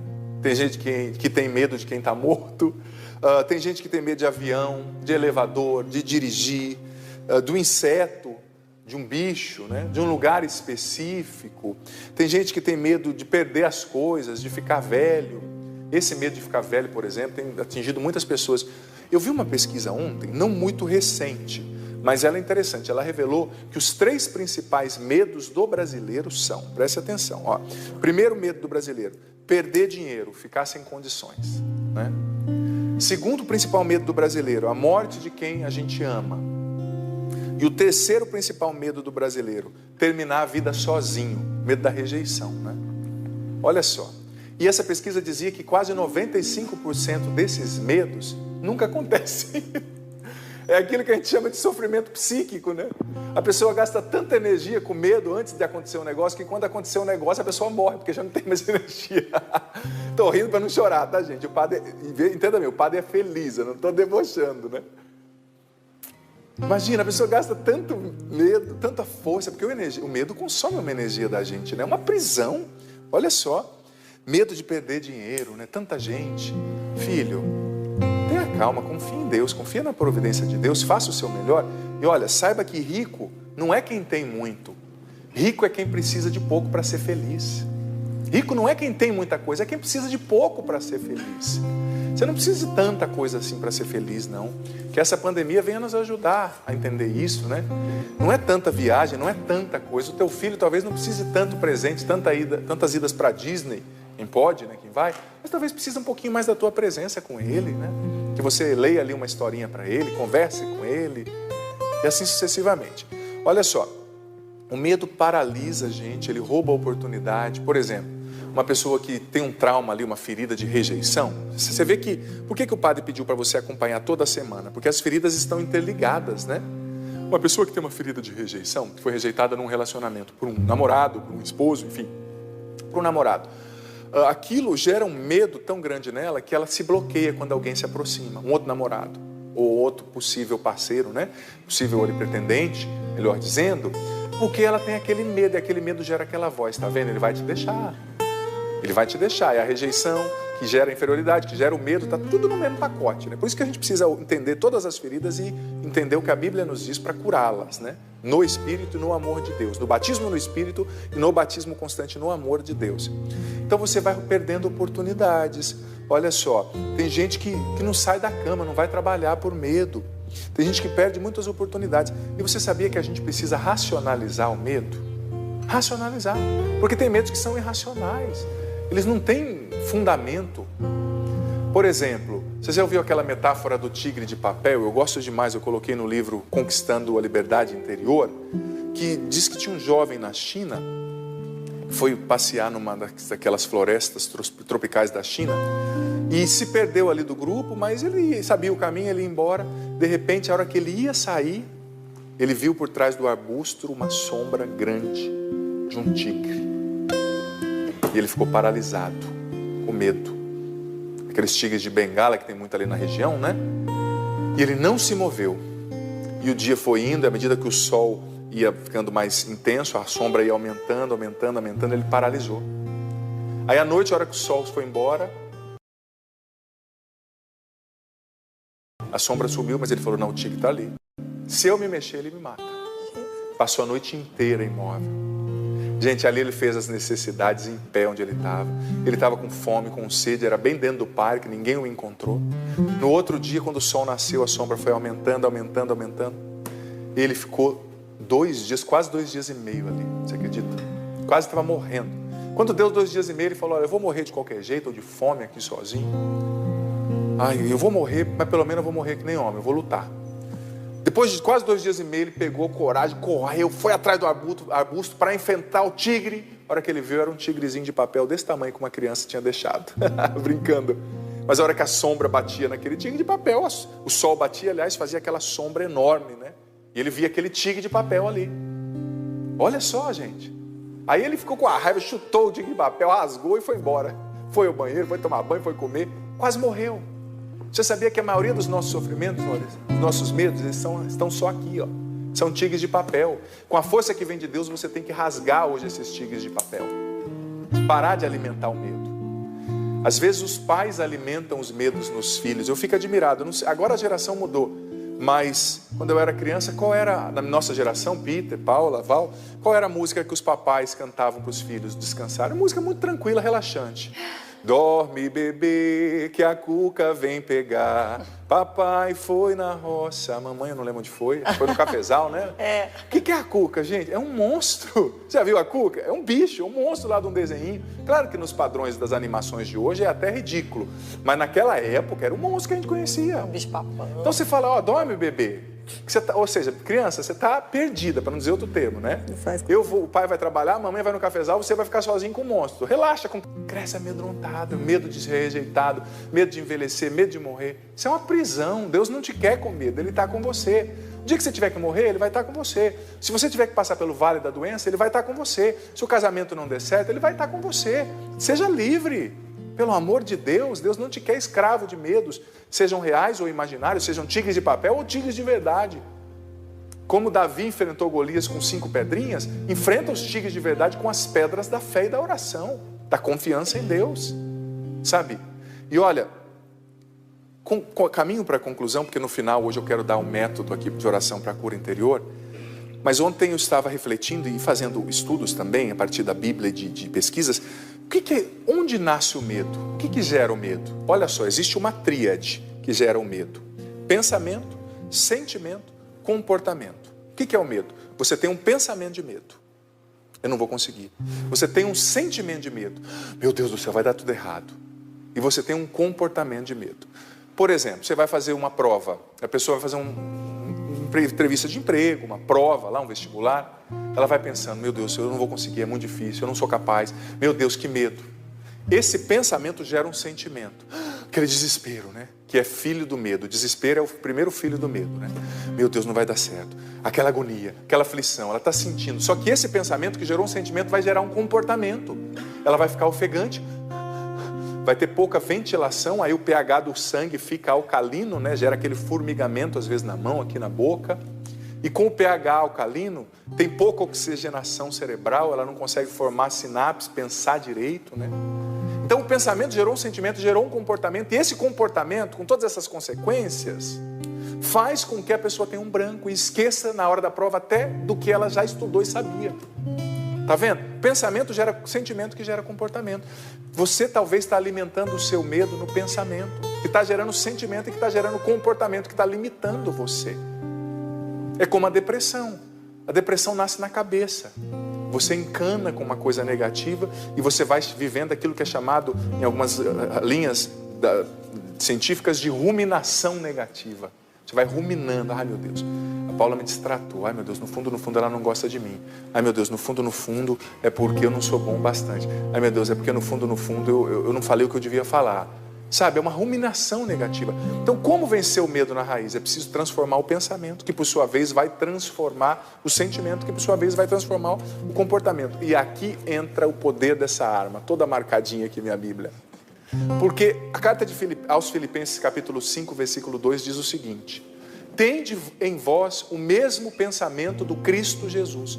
Então, como você vence o medo? Fazendo esse santo transplante, que a Bíblia chama de metanoia do grego, que quer dizer mudança de mentalidade. É transplantar, tirar o seu pensamento de medo ferido e colocar o pensamento de Cristo. Tirar o seu sentimento de medo ferido e colocar o sentir de Cristo. Tirar o comportamento de medo e colocar o comportar-se de Cristo. Então é um santo transplante. E isso só acontece através do batismo no Espírito e do contato constante com a palavra de Deus. Você precisa se perguntar, o que a Bíblia diz a respeito do medo? O que a Bíblia diz? Não é o teu pensamento que tem que te dominar, é o pensamento que nasce da palavra. Eu gosto daquela passagem da carta de São Paulo aos Coríntios, capítulo 10, 2 Coríntios 10, não abra, que diz assim: nós tornamos os nossos pensamentos altivos e rebeldes cativos e os reduzimos à obediência a Cristo. Se tem algum pensamento dentro de você que não concorda com a palavra e com a obediência a Cristo, com o senhorio de Jesus, você precisa combater aqui a base da construção das crenças, que é o que você pensa, e colocar uma outra coisa. Replace, eu ia falar, né? Você precisa colocar uma outra coisa, colocar a palavra de Deus. A palavra de Deus é o mês da Bíblia, gente. Precisa inspirar o que você pensa, o que você sente, que consequentemente vai reverberar no que você, como você se comporta. A palavra precisa estar na base do nosso pensamento. Isso aqui não é autoajuda, isso aqui é conversão. É conversão. A palavra de Deus muda a nossa mentalidade, muda o nosso jeito de pensar. Você precisa pensar os seus medos a partir da palavra. Olha só, 3 citações que nos ajudam a pensar os nossos medos a partir da palavra. Olha só, Isaías 41:10. Não tenhas medo, porque eu... Não abra, só escute. Não tenhas medo, porque eu estou contigo. Não te assustes, que eu sou o teu Deus. Eu te dou coragem. Sim, eu te ajudo. Sim, eu te seguro com a minha destra, com a minha mão vitoriosa. Isso aqui precisa entrar na base do seu pensamento. Quando o medo bater a sua porta, leia Isaías 41:10. Olha o que Deus está te dizendo, gente. Se você não acreditar nisso aqui, se você não transplantar o teu pensamento ferido, medroso, no qual o inimigo está fazendo a festa, o inimigo fica só soprando tentação aí, tá vendo? Vai dar errado, teu marido vai te abandonar, você não vale nada, você está ficando velho, feio, sozinho, teus filhos não te amam. Mentira. Eu estou contigo, não te assustes, eu te dou coragem, sim, eu te ajudo, eu te seguro com a minha mão vitoriosa. Outra palavra para você colocar na base do seu pensar. Salmo 27:1, não abra, só escuta. A palavra de base é a que eu falei no início, tá? Para não confundir. Salmo 27:1 até o 3. O Senhor é a minha luz e a minha salvação. De quem eu terei medo? Eu sou apaixonado por esse salmo. O Senhor é quem defende a minha vida, a quem eu temerei? Quando me assaltam os malvados para devorar minha carne, são eles os adversários e inimigos que tropeçam e caem. Se contra mim se acampa um exército, meu coração não teme. Se contra mim ferve o combate, mesmo então eu tenho confiança no Senhor. Olha só, gente, que coisa linda. Olha só. É preciso transplantar o seu pensamento e começar a pensar a partir disso aqui. O último, Josué 1:9. Não te ordenei para que sejas bem-sucedido? Aliás, não te ordenei para que sejas forte e corajoso? Não tenhas medo, não te acovardes, pois o Senhor teu Deus estará contigo por onde quer que vás. Aqui, ó. Hoje nós temos, com essas 3 citações e a primeira, as 4 de hoje, uma base para você fazer esse transplante nos seus pensamentos e nos seus sentimentos. Sabe? É isso. Eu vou rezar, mas antes disso, de maneira bem objetiva, eu quero partilhar, nós vamos experienciar isso, um método de cura interior para você partilhar, para você praticar, aliás, todos os dias na sua vida, na sua casa. E olha, esses temas são amplos, complexos, né? Às vezes é difícil o padre conseguir resumir, mas depois você ouça novamente essa palestra, assista novamente essa provocação, né? E eu quero apresentar para você um método que eu aprendi com o Padre Léo de cura interior, que se chama o banho diário de regeneração do Espírito Santo. Eu aprendi com o Padre Léo nas suas palestras, eu estudei muitas palestras do Padre Léo, porque desde quando eu fui ordenado padre, eu fui chamado, me senti chamado por Deus a trabalhar muito com a cura interior. Quando eu tinha 3 meses e meio de padre, a Luzia me pediu, a Luzia Santiago, para acompanhar o Padre Rufus, pregar com ele o último encontro que ele veio no Brasil na Canção Nova pregar. E eu acompanhei ali o Padre Rufus, que era aquele grande exorcista por um tempo, e certa vez o Padre Rufus me comentou uma coisa: padre, as pessoas buscam muita libertação do diabo, mas não existe libertação se antes não acontecer cura interior. Eles estão usando a chave errada, o padre me disse. E aquilo me tocou o coração de uma maneira, sabe? Porque a cura interior é o pressuposto para a libertação. Sem cura interior não há libertação. E eu comecei a estudar o Padre Léo e eu descobri esse método de oração, que é muito simples. Tem até um livro dele, depois eu vou fazer um post deixando nas minhas redes sociais esse livro, indicando direitinho, fazendo um vídeo também, né? Mas como é esse método? Todos os dias você vai tirar 15 minutos. Todos os dias. Eu não gosto desse termo autocura interior, porque tudo que diz auto parece que você está desprezando a ação de Deus. Não é você que se cura, é Deus. Mas você tem que dar os seus passos. É como se fosse uma autocura interior, bem explicada. 15 minutos todos os dias. No seu quarto, antes de dormir, ou no momento que você estiver tranquilo, você vai fazer o nome do Pai. Se puder ter uma imagem de Jesus ali na frente para te ajudar a inspirar, uma foto de Jesus, né? Aqueles quadros bonitos, se você é católico e gosta disso, né? Se não tem problema. E você vai começar pedindo o Espírito Santo sobre você. Vem, Espírito Santo, sobre mim, sobre todas as áreas da sua vida. Vem sobre os meus olhos, sobre o meu corpo, sobre a minha mente. Você pode cantar um canto ali ao Espírito Santo. E depois que você já estiver engrenado na oração, no começo vai ser estranho, vai parecer que você está falando sozinho, mas vai por mim, que funciona. Depois que você estiver engrenado ali na oração, você vai começar a rezar as etapas da sua vida, entregando-as ao Espírito Santo e pedindo a cura do Espírito Santo para realidades específicas e também apresentando a Ele as lembranças que forem vindo. É interessante, começa a vir lembranças na hora. O Padre Léo falava da importância de rezar a vida. E tem uma palestra que ele falava assim, a importância, por exemplo, uma pessoa que tem uma história sexual atribulada, depois o homem em casa não consegue ser fiel, porque só pensa bobeira, ou a mulher tem dificuldade de ser fiel ao marido. Por quê? Porque tudo aquilo que ela viveu está entulhado dentro dela, né? Aí o Padre Léo ensinava que nesse momento você tem que rezar a tua sexualidade, por exemplo. Espírito Santo, eu te entrego agora a lembrança daquela relação que eu tive, daquela impureza que eu vi. Às vezes a gente acha que tem que mostrar para Deus só o que é bonito, né? Mas o Padre Léo ensina, não, tem que mostrar o que é sujo. É isso que ele quer, o pecado, para curar. Ele não veio para carregar sobre ele, na cruz, os nossos pecados e nos libertar do pecado? Então não tem que ter vergonha. Aí o Padre Léo, ele é bem escrachado, né? Ele vai falando coisas que eu nem me sinto autorizado a falar aqui nessa área da sexualidade, né? Logo cedo. Mas vai apresentando, olha, Senhor, eu te entrego aquele dia que eu vi aquela imagem de pornografia. Te entrego aquele dia que eu tive aquela relação, aquele dia naquele lugar. Sabe? E ele fala que à medida que você vai rezando isso, a lembrança continua, mas ela perde a força sobre você. Porque às vezes você tem aquela lembrança e a hora que você lembra, você já cai no pecado de novo, porque é tão forte que você começa a consentir com aquilo e já olhou para uma pessoa pecando, já pegou a internet, viu impureza, já traiu o esposo ou a esposa, ficou mais forte que você, porque aquilo ainda tem um domínio psíquico e emocional sobre você. Então nesses 15 minutos você vai rezar a sua vida, você vai rezar as experiências traumáticas, Você vai rezar a sexualidade. Você vai rezar, por exemplo, essa semana nós estamos falando das feridas emocionais. Vai rezar a rejeição. Senhor, eu te entrego. Quando eu tinha 7 anos, Senhor, a minha mãe me rejeitou, gritou comigo, isso me feriu. Eu te entrego agora essa lembrança. E vai doer no começo, sabe? Você sente aquela dor. Mas você vai ver que no segundo dia que você reza isso, já não dói tanto. No terceiro dia é simplesmente uma lembrança.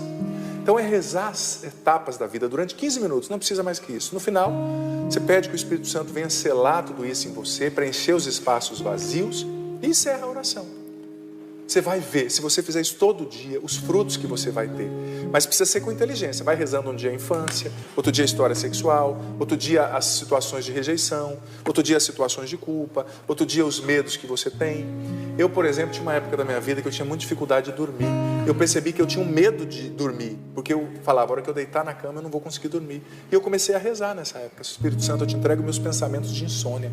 Gente, eu tinha às vezes essa lembrança na cama, mas ele não me paralisava, ela não me paralisava, não me incapacitava mais. Enfim, essa é a introdução desse método de banho de regeneração do Espírito Santo diário. Amanhã eu falo mais um pouquinho sobre ele, mas já coloca em prática hoje 15 minutos. No começo vai ser estranho, mas faça. Mesmo sem sentir, que você vai ver o Espírito Santo trabalhando. A gente precisa de um banho diário, um batismo diário. Você não toma banho todo dia? Espero que sim. O Espírito Santo também precisa nos banhar todos os dias, porque tem muita emoção ferida, lembrança dolorosa dentro de nós. Senhor, te agradecemos por tudo isso. Eu peço, Espírito Santo, nos batiza agora, nos encha. Vem, Espírito Santo, dá-nos agora o teu banho de regeneração. Lava-nos, Espírito Santo, lava as nossas lembranças, sentimentos feridos, emoções dolorosas. Vem, Espírito Santo, dá-nos o entendimento profundo de tudo que ouvimos aqui, nos liberta das teimosias, das resistências, faz-nos entender, faça que cada um de nós entendamos esse método do banho de regeneração do Espírito Santo por 15 dias, por 15 minutos, aliás, todos os dias. Vem, Espírito Santo, nos batiza, nos liberta dos pensamentos de medo, em nome de Jesus, nos liberta dos comportamentos, dos sentimentos de medo, o medo que paralisa, o medo que sufoca. Liberta agora aqueles que têm fobias específicas, sociais, a agorafobia, pessoas que estão com esse estado de alerta constante, estão com medo, tristes, estão limitadas, incapacitadas por causa do medo, que pensam com medo, que sentem com medo, que reagem com medo, que se comportam com medo. Vem, Espírito Santo, nos batiza agora, nos liberta, nos cura, faz-nos livres de dentro para fora. Vem, Espírito Santo, nos liberta, nos batiza no amor de Deus.